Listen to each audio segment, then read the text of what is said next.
Okay, ladies and gentlemen, welcome to a pretty special show. It's pretty special in several ways, I guess. It should be episode 105. I am Daniel Brown, and I'm here with John Stuart. And let's see, first of all, it's special because it, for the most part, maybe for the entire part, it will be uncut. I am going on vacation to Hawaii for the next 2 weeks. So while you're listening to this, I'll be getting suntanned and climbing volcanoes or something. I don't even know, but I'm pretty excited for that. But because of that, we are not gonna cut this. It's just gonna be minimal, if any, editing. There might be music playing right now for the opener, but that'll cut out, and then it's just gonna be straightforward, me and John, kind of like a YMB live show, live to tape, whatever you want to call it. And hopefully it's not too bad. You'll get all of our ums and ahs and maybe some awkward pauses. I don't know, a plane might fly by outside, or my phone might buzz. I don't know, but that'll all be in there. You get us raw and uncut. Yeah, I made the mistake of giving my phone number on an insurance website this morning, and I got like 12 calls from different agents. Don't do that ever. Bad idea. Anyway, so today we're going to talk about, well, actually, we thought about a lot of things. We thought we might just do headlines because of kind of like a live show. We used to do our YMB live show with headlines. But we found this article, which should be pretty perfect. We'll see how it goes. But it's 10, well, I'll just read the headline. Should you invest in Bitcoin? 10 arguments against as of December 2015. This is on Forbes, and it's by Laura Shin. 10 arguments against investing in Bitcoin, but that's not her entire opinion. She's doing a 3-part series, and one of them is why you should invest in Bitcoin, which we might get to someday. No promises, though. But this one is why you shouldn't, but actually it seems like her final opinion is that to some extent it might be a worthwhile investment because there's a disclosure here right at the beginning. I own a small number of Bitcoin. So 10 arguments against, we'll read them. We might agree with some, we might respond. But in the end, you can probably guess, we're going to say it's probably somewhat worthwhile, but obviously there's always risk. Before we get into all that, I do want to mention Mount Baker Vapor real quick. They are a vaporizer retailer. I don't know, they sell vapes and e-juice and everything. I have pretty much bought all of my juice from them. I've ordered several times. It's always, quick shipping, great quality product. It's really still it's the first one I bought from, and even since then it's still been the cheapest I could ever find online. It's like $6 for a 30 milliliter bottle and everything. They do accept Bitcoin, which is why I really want to mention them. We've talked about them a few times before on the show, but they've been great to me. I've always loved their products. They're cheap, and you can spend Bitcoin. So check them out, mountbakervapor.com. That's mtbakervapor.com. It's awesome stuff. All right, so I guess I'll let John start off with the first reason here. You can read the headline and tell us anything else you want to mention, and we'll see what we have to say. Go for it, John. Sure. So like Daniel said, Wait, time out. Actually, that's another. I forgot to mention another reason this is special is because me and John are actually in the same room for, I think it's only the second time in official YMB history. We did do it once earlier before we officially started, and we've also lost that recording, I think. So, yeah, that's also pretty cool. We're right in front of each other, and we'll see how that goes. Yeah. So like Daniel said, this is an article, 10 reasons why you shouldn't invest in Bitcoin. And we will start off with number 1, as it's a pretty good place to start, in my opinion. Number 1, the parameters of the currency could be changed. So, she is talking about that. I mean, this is pretty self-explanatory, at least I think. you can change the parameters of the currency. So because it's basically just a computer program, it can always be modified or changed, and it can be made to work slightly differently. Yeah, exactly. I mean, theoretically, any aspect at all could be changed. The main one she focuses on here, though, is the cap, which is pretty interesting. I mean, that's the cap of 21 million Bitcoins. And yeah, I mean, it's true. Of course it's true. I mean, it's not like it's physically impossible. Of course, people can go in there and change the software and get people to adopt that. And the 21 million cap, that would be a pretty big change. I mean, that's one of the things I tell people all the time, is that, I mean, a lot of times it's one of the first things I say when I'm trying to explain Bitcoin. I'll say, well, one of the reasons people like it so much is because, unlike the Federal Reserve, there's a set amount, 21 million, that's it, and that's a reason to like it, is what I normally say. But apparently, there are people who have proposed putting an inflation rate on it, which, I don't know. It's pretty interesting because, I mean, I've never taken any economic classes, so I could easily be wrong here. But from what I understand, people say, like, well, you know, we need a little bit of inflation, not too much, obviously, because that'll devalue the currency. But if you have no inflation, then people start to hoard it, so we need a little bit of inflation. I mean, to a certain extent, I understand those arguments, but I still don't think I would ever support putting inflation on Bitcoin, and I think it would be hard for other people to support that too. Any thoughts, John? Do you think it would actually happen ever? Yeah. Well, I guess I'd start off by saying that she's right that the parameters can be changed, and that can be a danger. But it can also, you could also view that as one of the strong points of it, that it can be changed. Because if it couldn't be changed, and like, what if Satoshi just happened to kind of not foresee some kind of circumstance that it would arise? You'd be kind of screwed then if you can't change anything. But as far as the inflation, yeah, like you said, there are people that would say inflation is good, and I think she later, or maybe it's in this section. I kind of only like really quickly skimmed over this, so I am not like an expert on this article. But she does talk about transitioning from mining to paying for transactions with fees.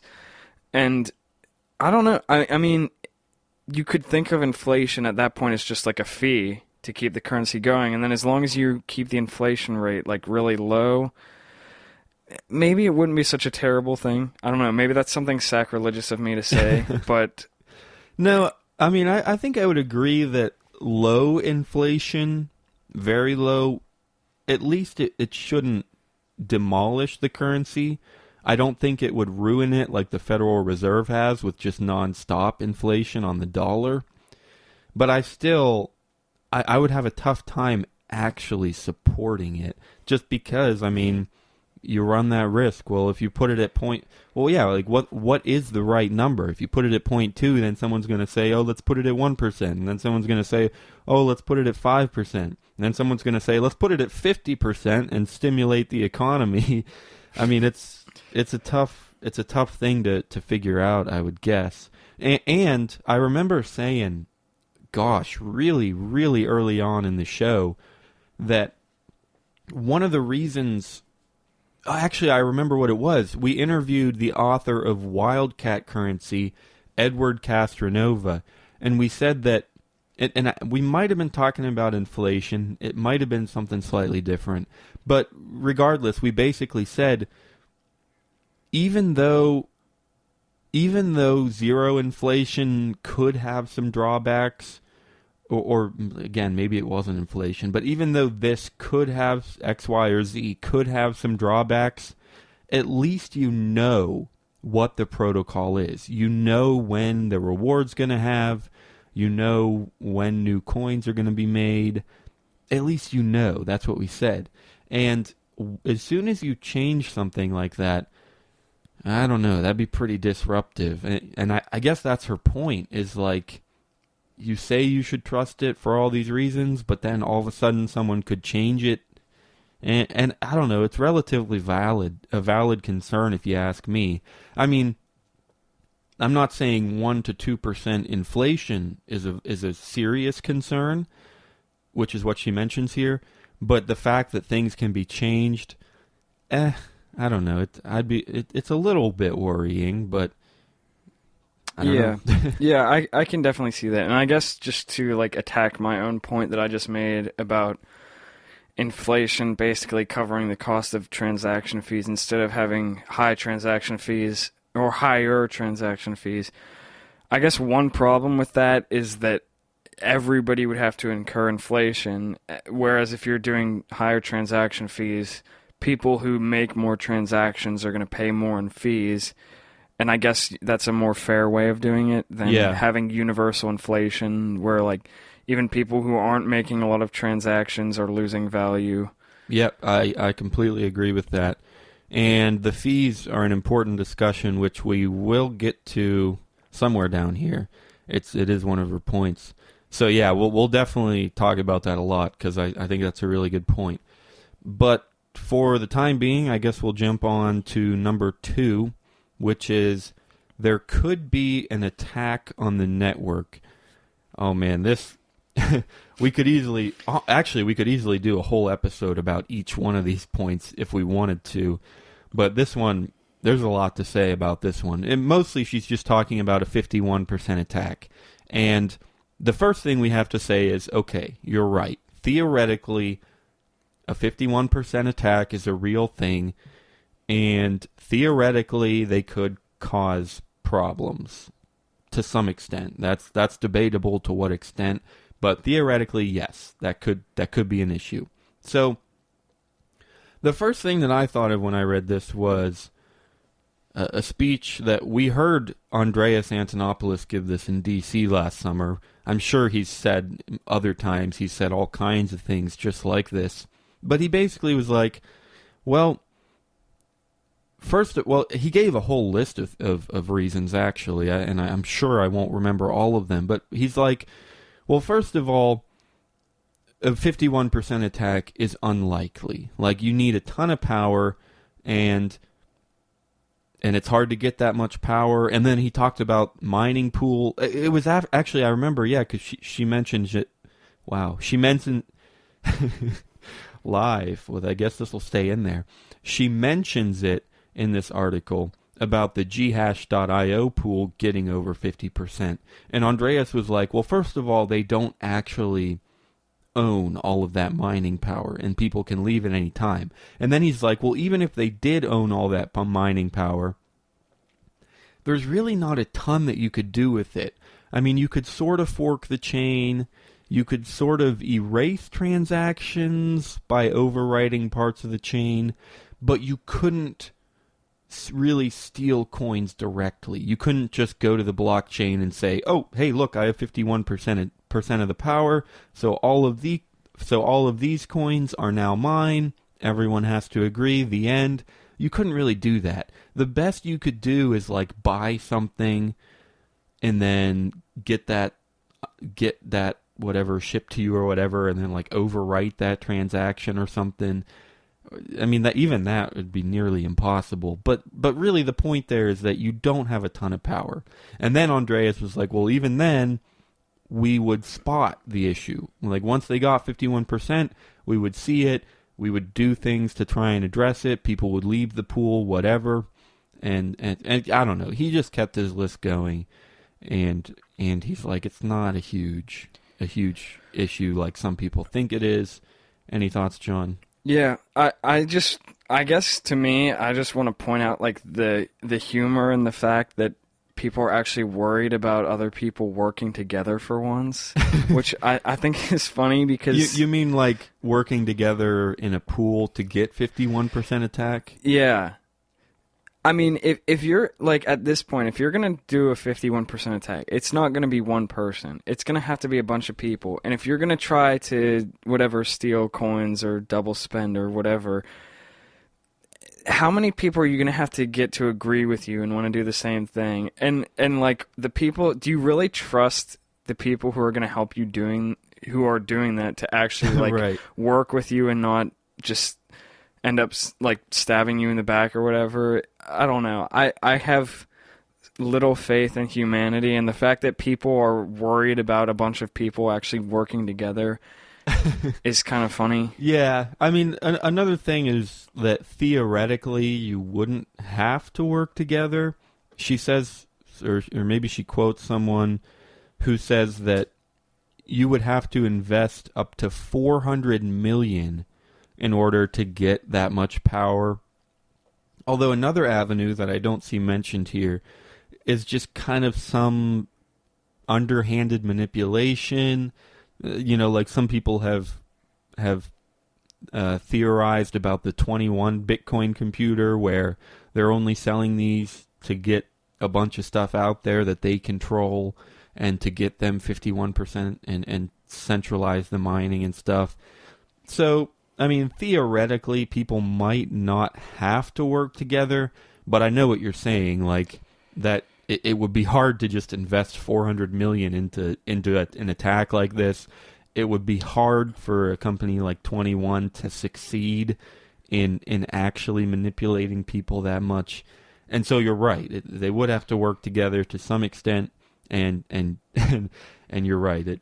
It's not always that easy. Yeah, I mean, the other thing, too, this might have been something that Andrea said, and I can't really remember. I don't think I was actually there for the talk that Daniel was there when he talked about this, but he might have said it somewhere else, or somebody else might have said it, or maybe nobody said it at all. But, another issue is that, like, if you get 51% of the power, people are going to know about that, like Andrea said. Oh, yeah. And, like, what happens when you, like, hijack a currency and everybody realizes that? They're not going to keep using it. And then, is that even valuable to you anymore? Exactly. That's a really good point, because once you attack it, if you succeed, then the value is just going to plummet, and then you're left there with, like, oh, I stole every Bitcoin in existence ever, and it's all worthless. Yeah. So, that's an extremely good point. So. Yeah, you have, like, an extremely small window of time in which to do this, and there's not a whole lot that I think you could do with it that would be that beneficial. Right. Yep, I think I agree. I mean, I guess we can move on unless you have anything else. That's good for me. I guess I'll go on to number 3 if we're alternating here. So number 3, transaction volume moves off the Bitcoin blockchain into side chains or permissioned chains. Yeah. Again, I guess, like, similarly to the first point about parameters being changed, you could see this as a benefit. Yeah. Well, yeah, there's definitely benefits to these things, side chains at least. I mean, we've had conversations about permission chains before, and that might be a whole nother discussion.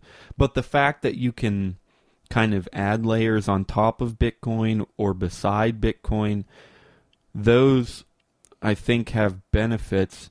Now, this is a tough one because she says somewhere else in here, I'm sure I'll remember it at some point and explain more, but to me, when you use a side chain, you're okay, well, I guess it depends on the definition of side. Okay, if you're counting side chain as an altcoin, this is what I was trying to say. If you're counting side chain as an altcoin, then yeah, I mean, that's another point that she mentions in here, that an altcoin could come in and replace Bitcoin, and I think we'll get to that in a minute. But that's not really what a side chain is. From what I understand, a side chain, and I think she includes something in her description here, she kind of includes things that are built on top of Bitcoin. But technically, a side chain is just, I mean, it's beside Bitcoin. It's parallel to Bitcoin. And when you put money into a side chain that's part of Bitcoin, again, as long as it's an altcoin is something different, but an actual side chain, when you put money there, theoretically, it's still Bitcoin. It's using a different blockchain, and it works differently, but the idea is that it's a one-to-one value transition. So if I move money from Bitcoin into Bitcoin into Bitcoin 2 or Bitcoin Plus or whatever, I don't even know what you might call it, I can do that. I can put my money into Bitcoin Plus. Say I move 1 Bitcoin and I get 100 Bitcoin Plus coins. And then on the Bitcoin Plus blockchain, I can transfer them maybe faster, maybe easier. Maybe I can do micropayments or something. But then at the end of the day, those 100 Bitcoin Plus coins or whatever still represent one single Bitcoin, and I can transfer them between the chains at any time. So it's kind of like saying that, oh, the dollar might lose value because you can use 100 pennies instead. This one is a really tough one for me to actually agree with, I think, because a side chain is still equally valued to Bitcoin. It represents Bitcoin. It's connected to Bitcoin.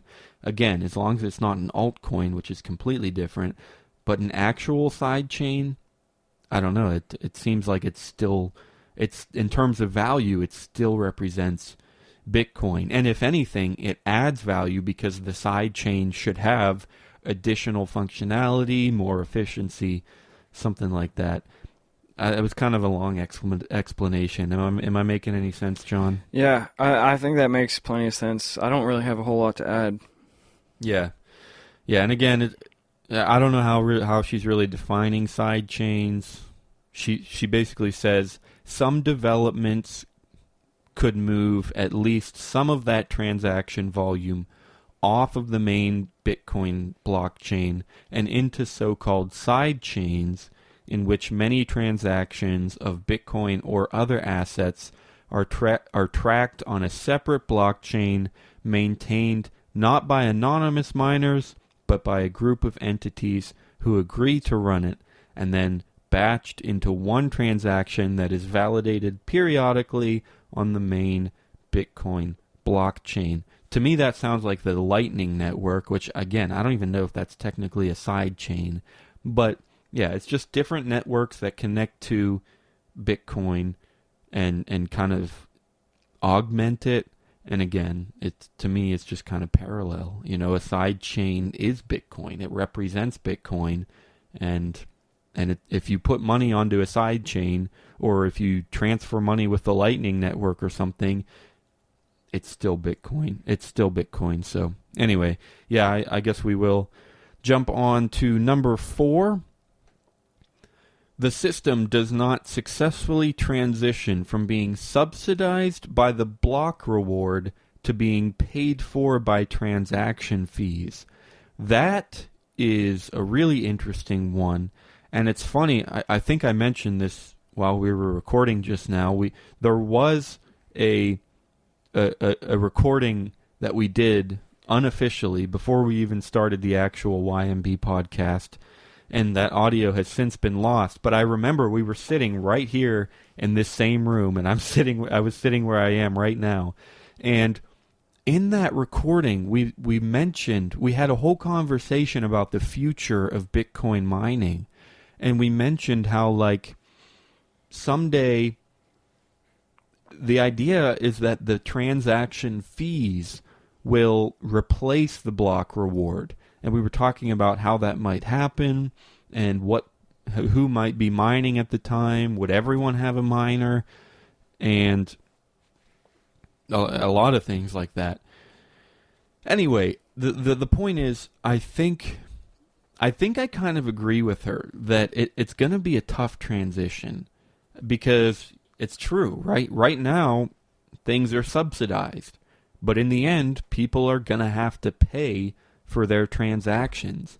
And, yeah, I mean, it's true. I mean, it used to be, we used to say that Bitcoin can be free because you don't really have to attach a fee if you don't want to. And we used to really promote that and say that's one of the best things about Bitcoin is it can be free.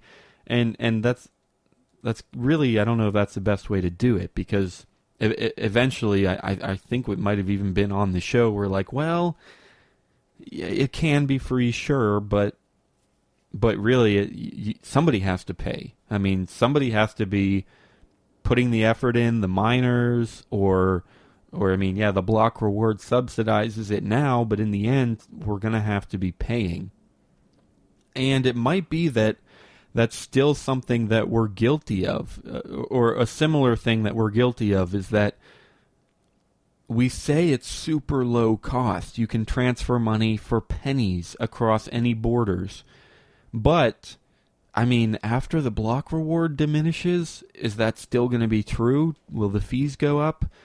I don't know. It'll be an interesting thing to see, and I think to some extent I agree that it might not be successful.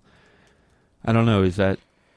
Do you agree with that, John? Yeah, I do.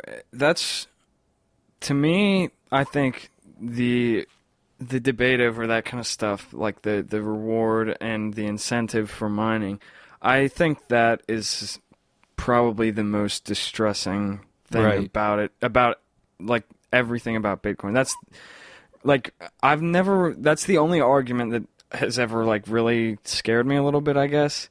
Right. And I have thought about it, and I've talked about it with friends before, and like Daniel said, we did talk about it on the Lost Audio. Yeah. But at the same time, I've heard some decent ideas.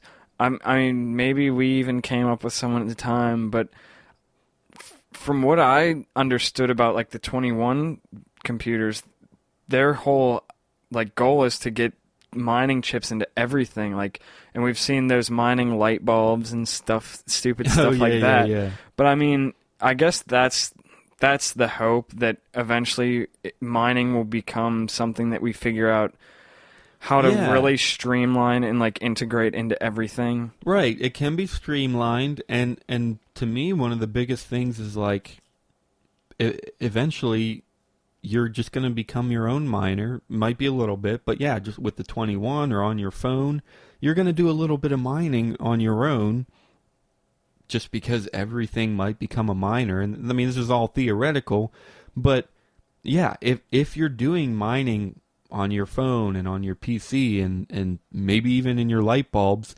then basically the fees might not have to go up because everyone does their own mining. And maybe not literally their own mining because they just mine whatever they need to, but they contribute their share of the mining.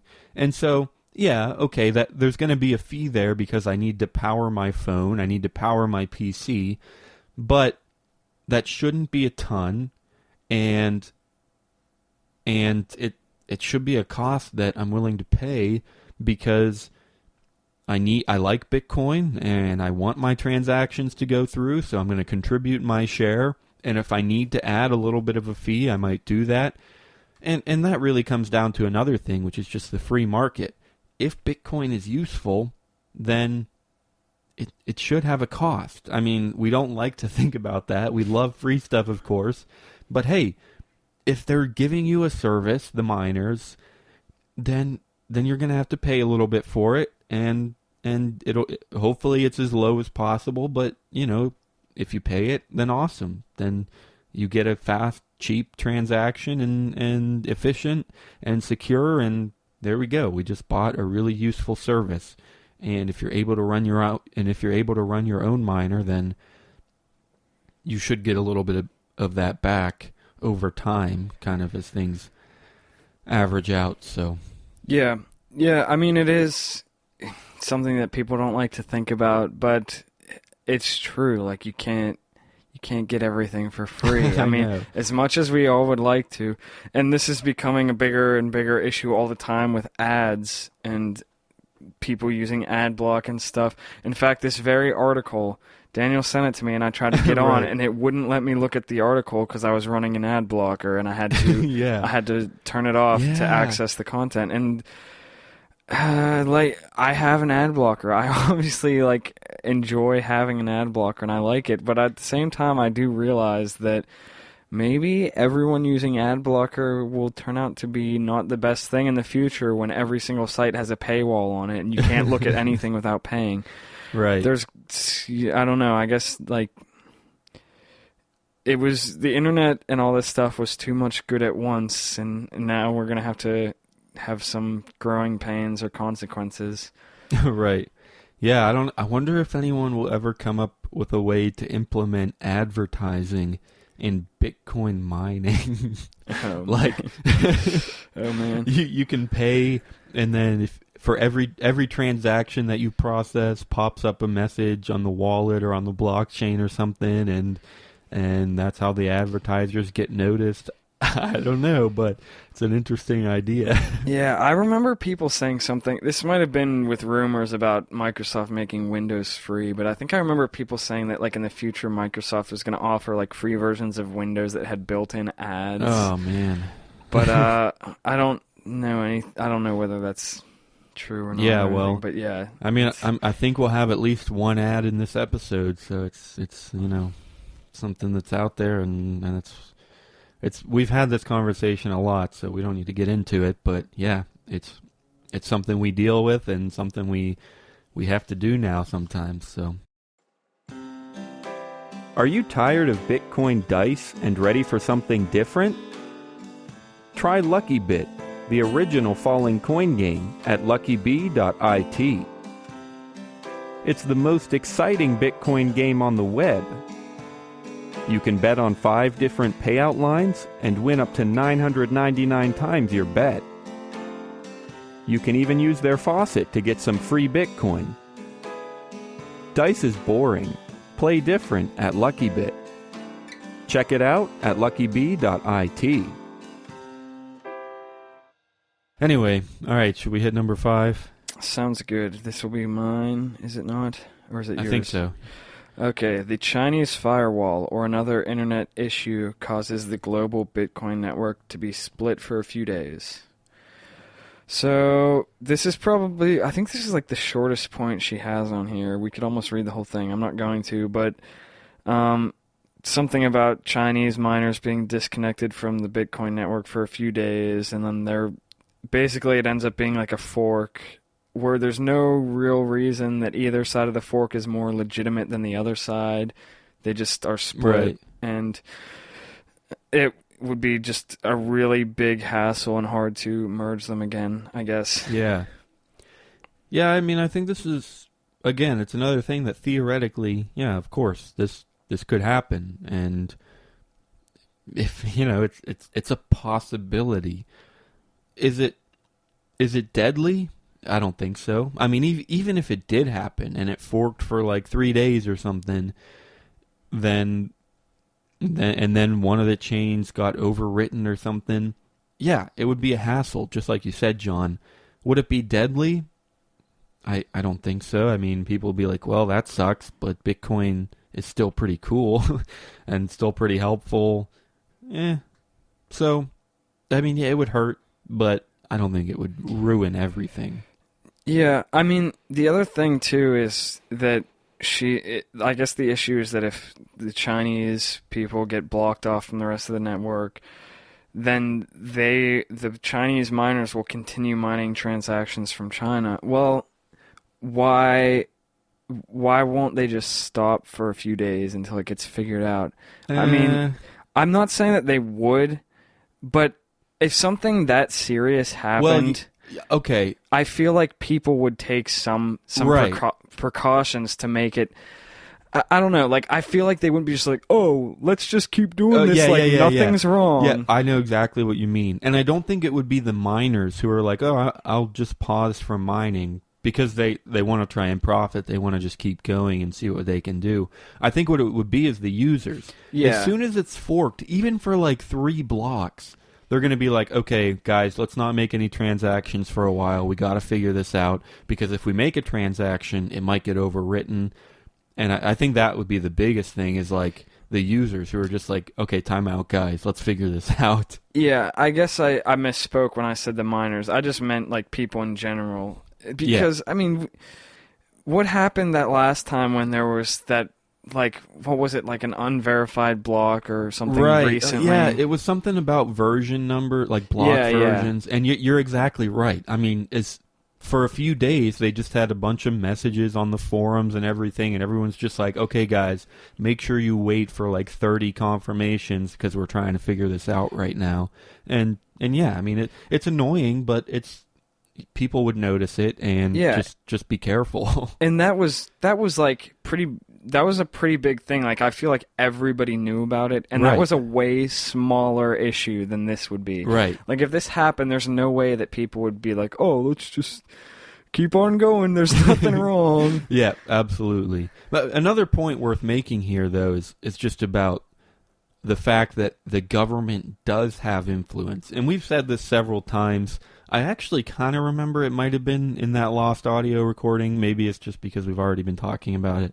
But still, we have said a couple times before, like, that is a valid concern too. Just the fact that the government can manipulate people like this. Honestly, that actually I think is my biggest concern.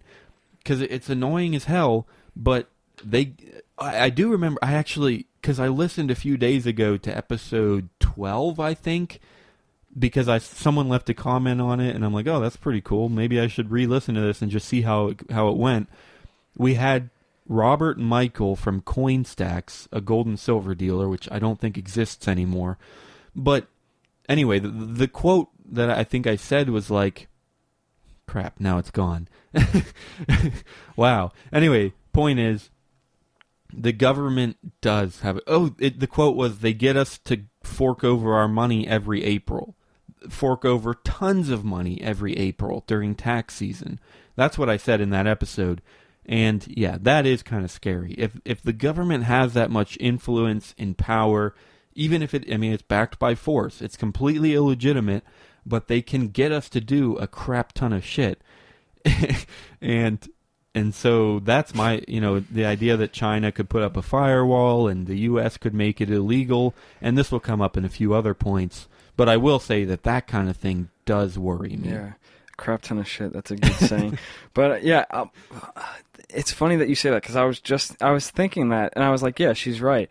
The problem with that is, I think it's like a really stupid criticism. That's like saying, oh, what's an analogy that I can say? I guess the point that I'm trying to get across is, like, the whole point of Bitcoin is to get around the government screwing with things. So, like, saying, oh, you shouldn't use Bitcoin because the government are going to ruin it. Right. That's like, what? Can you think of an analogy for that? You know what I'm trying to say? I know exactly what you're trying to say. I can't think of an analogy, but that is exactly what we said in that old episode. We're like, because we were responding to Franklin Sanders, who's a gold and silver bug, and he wrote like 14 points or something about why he doesn't like Bitcoin. And that was one of his points, was like, well, the government isn't going to like it. And we're like, well, hey, so we should listen to the government then because they don't like it? Like, no, the whole, if they don't like it, that almost makes it better, because you're like, okay, we're going in the right direction here. And you're right. Like, you're using it because the government doesn't really control it. And so all of a sudden you're like, oh, well, the government could manipulate it or control it, so we shouldn't use it. Yeah, I don't know. It's like this. Maybe this isn't a good analogy. This is the only thing I've come up with. Like, I've been trying to think as Daniel was talking. Like, if you after the Japanese attacked the U.S. in Pearl Harbor, that'd be like people saying, well, we shouldn't join the war because then the Japanese will attack us more. Does that make sense? Yeah. Like, we already are suffering because of stupid things that they've Right. done. So we shouldn't risk getting hurt more because it's going to make them mad. Yeah, I can get that point. We're suffering. That's like saying we shouldn't try to avoid suffering because we might end up suffering more. Yeah, I don't know. It's an interesting question. Yeah, it's not a great analogy. Maybe I'll think of something better. Maybe you'll think of something better. Let us know if you do. Yeah, we'll see. And everyone listening, tell us a good analogy. Anyways, I guess we'll hit number 6 then next. The lack of central authority prevents the protocol from progressing. This is actually a big one. She writes a lot about it, and it's another one we could probably do a whole episode about. But yeah, that's this actually kind of is one of your fields, John, with intellectual property and open source and information and everything. Basically, the point here is that if no one's in charge, then no one is super incentivized to develop it, to add things. I mean, we could seriously do an entire episode about open source. People have probably written books about it, all kinds of articles about the benefits and the cons of doing things open source. But I don't know. I think a lot of people generally like open source. Is that true? I mean, it's kind of like Google versus Apple, right? I mean, it's a big discussion, but I think in general, I mean, open source has worked in several cases. I mean, would you agree? Yeah, it's a huge thing, and there's so much. There's no way that we could ever do justice to this without spending like 2 hours on it, and that would probably not be enough.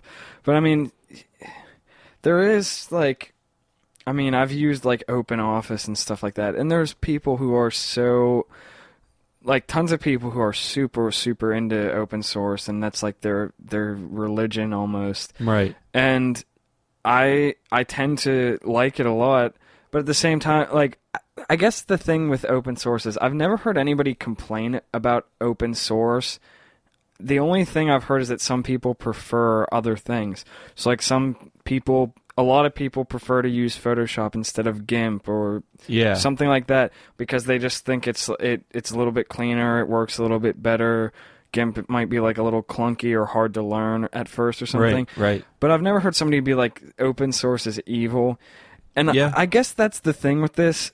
Like, in some sense, she might be right. And, dictatorships get stuff done. Dictators can do a lot of stuff really quickly because there's nothing standing in their way. The thing with open source is it's true that it can take a long time for innovation to happen. But I guess the other side of that is that nobody gets screwed in the process, maybe. And, I can't think of any situations where open source has ever hurt anybody. Right. But centralization has hurt people. Yeah. No, I think that makes a lot of sense. Yeah, GIMP versus Photoshop is a pretty good analogy. And, yeah, Photoshop is a little cleaner, but GIMP can do just about all the same things. And at the very least, GIMP hasn't hurt anyone.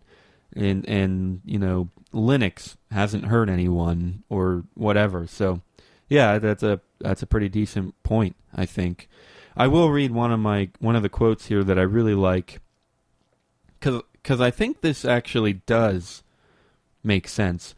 Open source is extraordinarily good at replicating on the existing design pattern, where everybody can see what it is that they're supposed to be building. Such projects tend to stall more when they have to do something new, and especially in this case, where lots of participants have a vested financial interest in the outcome of what's done. There doesn't seem to be a good approach being taken by almost any of the participants. That first part there I think makes sense. If they need to replicate something, like say Linux, I don't actually know the dates here. I think I would imagine that Linux must be newer than Windows and Apple. But anyway, even theoretically, if you're building Linux after Windows and Apple, then yeah, it might develop pretty quickly because everyone's like, oh, we need to have a clock in the bottom corner. We need to have, a web browser and a way to connect to things. Even that's not great because an operating system is way more than that. But you know what it needs to do. You know how the user is going to be interacting with it and things like that. Yeah, and like GIMP and OpenOffice obviously came out after Photoshop and after Microsoft Office. Right. And so you're like, okay, we know we need to be able to do this with pictures. We need to crop them. And yeah, so those kind of things can come out pretty quickly. But when you want to do something new, then things can kind of stall up because somebody has to figure it out. And that could take a lot of effort. And actually, a good point here, maybe analogy, is Bitcoin, right? Satoshi created Bitcoin. And yeah, he built on top of things, and he pulled ideas from different places. But Satoshi is one person or a group of people, a small enough group that it's stayed anonymous for this long. And that's it. They're the only ones who actually made Bitcoin work and launched it and added to the features that they needed to add and created this whole blockchain idea. I mean, I know there were similar blockchain ideas earlier, but Satoshi is the one that made it work, and that's just one person or one entity, and that's centralized. And there it is. When you have to do something new, one person out there has to do it, and that's it. Somebody has to figure it out. They might do it for free. They might not. They might do it quickly. They might not. That's just the way it is. I was thinking the exact same thing. And I mean, like Linux and Git, they were come up with by one guy. So that's I mean, I guess you could say that is how like the real innovation happens is one people. So the argument that I would make then is exactly what I said before, that when things are open source and consensus, nobody's going to get hurt. If we start, like, I don't know, I guess earlier on, this is almost contradictory because one of her earlier points is that Bitcoin can be changed. Right. And now she's saying that it won't innovate quick enough because it takes so long for changes to come through. Okay, well, if you got to, I guess the best way to approach both of these problems at once is to do it like it's being done right now. Bitcoin is open source. Everything's done by consensus. And if you want to try to innovate, go off and start an altcoin. And whoever designs the altcoin has the central authority to make it do whatever they want it to do. And if it's better than Bitcoin, then it should take over, theoretically. Yeah, and then at that point, other people can add things, and it's the same thing. Like, you just need a balance. I mean, you need someone to create the new stuff, and you need someone to maintain everything. And sometimes it's one person, sometimes it's a group of people, sometimes one group creates part of it, and then another group's part is better than that. I mean, it's just a balance, and you do what you can and try to make things happen. But in the end, like you said, if it is a strict kind of permanent dictatorship, you might get something done, but you're also going to... I mean, this is my issue with Apple. Like, they create great things. They have, software, hardware that's amazing, but they kind of intentionally limit it really often. I mean, I'm not going to get into all this because I could rant forever, but it's like the iPhone does not have a micro SD slot. I mean, maybe it does now, but it's just they leave out things that they really don't need to just because I don't even know why. Oh, I guess the reason is so that they can get people to buy the 16 gigabyte version instead of the 8 gigabyte version because they need to, because there's no SD slot. I don't know, but yeah, that's the way I see dictatorships or just closed sources. They leave things out for their own benefit, or they forego benefits to the consumer for their own benefits. I don't know, things like that. But it's true. We could go on about this forever and ever. So I guess we might as well move on unless you have anything else, John. No, I'm good. That's probably a good place to move on.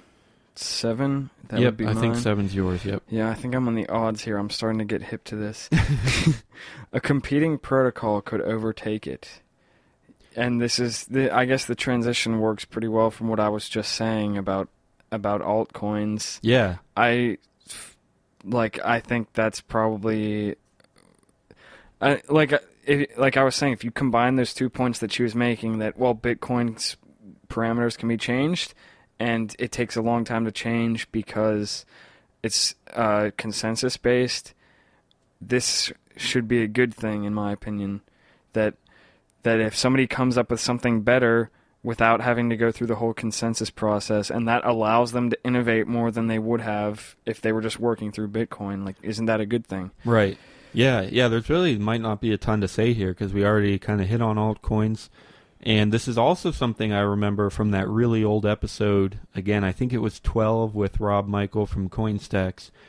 But we said, like, a lot, that we said, like, if something better comes along, the hope would be that it's so much better that it's worth giving up Bitcoin.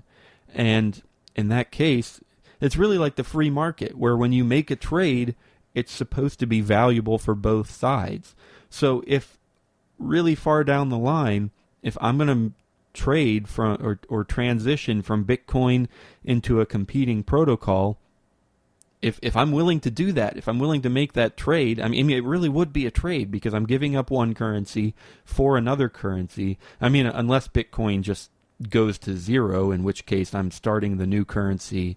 I'm trying to get into the new currency from pretty much nothing. But hopefully it wouldn't go straight to zero. Hopefully it would be a slow transition from Bitcoin into the new one. And if that happens, every single trade from one currency to the other is going to bring value to both sides. And in the end, it should be profitable, right? You're going to move into something better. It better be way better. It better be way better if you're going to give up Bitcoin for it. And there you go. In the end, you're going to have something better.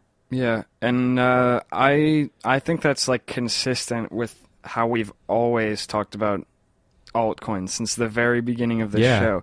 It's always been altcoins are a testing ground for new ideas, and that's how they should be viewed. It shouldn't be a thing where we hate altcoins because we swear allegiance only to Bitcoin. And it shouldn't be a thing where we think altcoins are just stupid, crazy ideas that should never be taken seriously.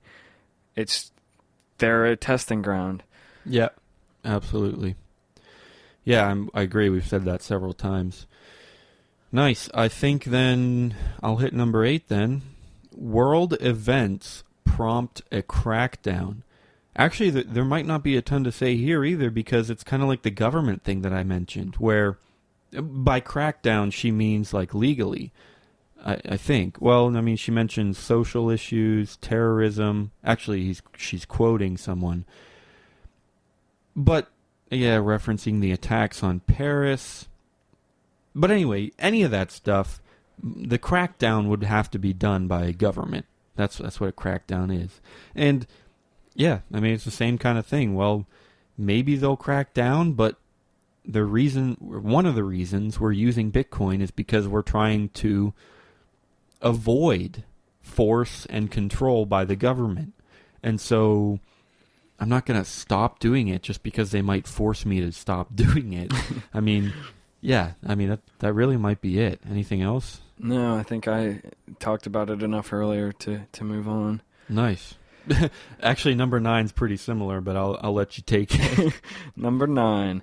Government regulations in one part of the world put the whole network at risk. Yeah, so very similar. There is a little bit of difference to this, a little bit of nuance, that the issue comes not from just governments cracking down on it in general, but the fact that people in different parts of the world are going to be dealt with in different ways. Which, right. Yeah. I think one of the main things she tries to say is, like, if they limit it in one place, I mean, as long as it's not some tiny country in the middle of nowhere, like if they limit it in China, then to a certain extent, those limitations are gonna extend to everyone because, I mean, just because you have to, if you're gonna deal with China, you're gonna have to deal with those regulations, and Bitcoin is global, so as soon as they limit it somewhere, it to a certain extent, it's gonna hurt other people too. But again, I mean, we have to try, right? We can't just accept that the government is going to rule all of us and then give up. I mean, we have to try and avoid regulations and, well, no, try and avoid the passing of regulations and try and avoid the following of regulations if it's going to hurt people. So, yeah, I don't have anything else to say about that except, I mean, the one thing she also says is how there's a ton of mining being done in China, and she brings up the Chinese, I just didn't finish the word, the Chinese stuff, like with their firewall and everything. And that's, yeah, again, I mean, it would be a setback if like 50% of the miners suddenly got blocked off. Right. But it's not something that couldn't be overcome. Right. It would just be an annoyance, a setback, and maybe a pretty serious one at that, but not, in my opinion, something that destroys the value of it. Right. I mean, even if it did destroy Bitcoin itself, it shouldn't really destroy crypto. I mean, you'll try something else. You'll make a new one. Whatever. And actually, that's something for all of these points. For all of these points, she is talking about Bitcoin only and Bitcoin as an investment. That's the first question in the headline. Should you invest in Bitcoin? And so from that point of view, okay, this is a definite setback because, yeah, I mean, if the government can manipulate people, and if they're, yeah, you're right. And if they're, like, even if you think that crypto will survive, you might have to accept that Bitcoin, it's definitely a drawback for Bitcoin because the government could step in and the people would have to switch cryptocurrencies or something like that. And so I get it from that point of view, from an investment, but just as a user, we're going to stick with it because we want to try. I guess that's... Yeah, I guess you could make the argument now that, like, this whole time we've been approaching this from the wrong point of view because right. she is talking about investing, and if you look at it from that point of view, a lot of these are more legitimate than... Yep, yeah. Than we've been saying, but I guess we're taking it more as Bitcoin as an innovation, as something that could change things. And just as users, as people who want to have ease of use and freedom, things like that. So I guess I'll close this off with number 10, which is also about investment, I guess. And this one's interesting. I think I completely agree with this one. People get burned by it as an investment. And the biggest thing there is just think about the multiple bubbles that we've had, right? Think how many people must have bought Bitcoin at like 600, 700, 800, as it's all the way climbing to 1,200. Tons of people, I'm sure, were buying in all that time. I mean, we bought in, I don't remember exactly about you, John, but me and Tim bought in it's not the best reason, but it really was just because of the price. It went from like 15 to like 21 or 22 in a few weeks, and we're like, holy crap, let's buy some. And that's a problem because people luckily we didn't. I mean, I'll be the first one to say it was nothing but luck. We just thought it was cool and bought some because the price was going up, and it worked out. I'll admit that's some pretty poor thinking. We could have easily gotten burned by it, and we just kind of luckily didn't. Because Bitcoin, now we know that Bitcoin has a lot of other great things going for it. But at the time, if that's all we went on, and if we bought everything that just had a price that was going up, and then we would have been burned by some other, I don't know, stocks or something. Yeah. But anyway, the point is, yes, people have been burnt by investment. I mean, it went, like I said, they must have bought it 600, 700, 800, 1100, and now it's at 421 as I look at it right now. That burns, and yeah, that pisses people off, and I absolutely believe, I guess I haven't heard any specific stories like this, but I have to believe that there's people out there who are like, shut up, I'm never touching Bitcoin again, it's a piece of shit, it bit me in the ass, and they must just hate it because it's half the value that it used to be or less. So yeah, for sure. Nice. I mean, I don't have anything else there if you don't, John. Yeah, I don't think I have anything else. Let's see, we're at just about an hour in like 15 seconds. Awesome. Well, yeah, I mean, I don't have to edit this much at all, if at all. So that's great. I guess we'll say thanks to everyone for being here and dealing with our stumbling and our random noises that you may have heard. I don't really know what there was, but anyway, it's been fun. We've been great, and come back next week. I'll still be on vacation, and so I think we're going to record the following episode tomorrow, which will be, I guess, about a week and a half early, or a week and a half in advance. So who knows what that'll be like. Yeah, if something huge happens, over the week, and we don't cover it, that's why. Yeah, exactly. But anyway, thanks for being here. I guess I'll run the credits kind of right now, which I normally do in post, but I'm not really going to do post-production this week. So thanks for listening to episode 105.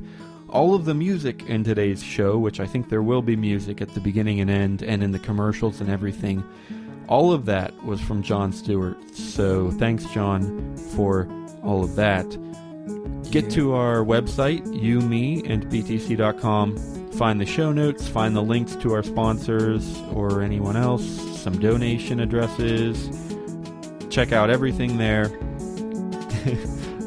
I could say click the ads. That might be against AdSense policy. So don't click the ads. Just look at them and smile. Anyway, seriously though, thanks for being here. Yeah. And see you next Thursday. All right, see you.